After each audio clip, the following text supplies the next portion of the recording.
All right, let's go to the Jay Cutler situation. You played with him early in his career. Yeah. And I find it fascinating. They don't even like him in Chicago. He's hurt again. And I'm not trying to create mayhem here, but when you were in the locker room, he's the most enigmatic quarterback in the league. I mean, people are like, were there guys that thought he was a jerk? Absolutely. And it's not just guys in the locker room. He rubbed a lot of people the wrong way. Now, this was back when he was a young guy. Jay Cutler drafted in 2006. I played with him 3-4 years. He was a guy that we didn't really look up to because he was such a young guy. We didn't expect him to lead us. Right.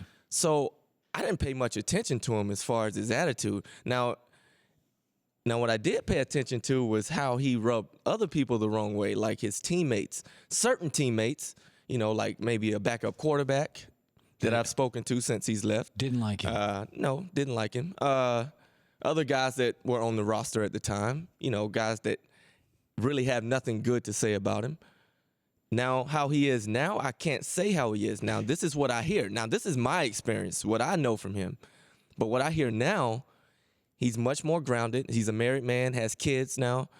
He's much more mature. That's what I hear about him now. Okay, because it's interesting. I've had somebody suggest that he's a great football player, but his personality's not built to be quarterback. You could say that about him because you look at him, you see his demeanor, and you run with it. And the reason that you look at his demeanor as a sign of the way he is because since he's been with the Bears, they haven't done anything. So when you see that demeanor all the time in losing situations, you think this guy doesn't care.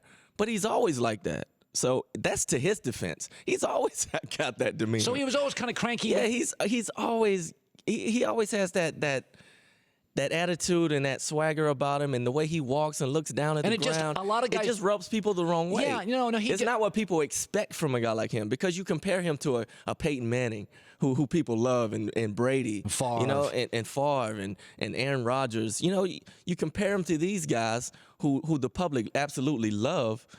And to compare him to them, he's not comparable on the field because he hasn't won or had the success that they've had.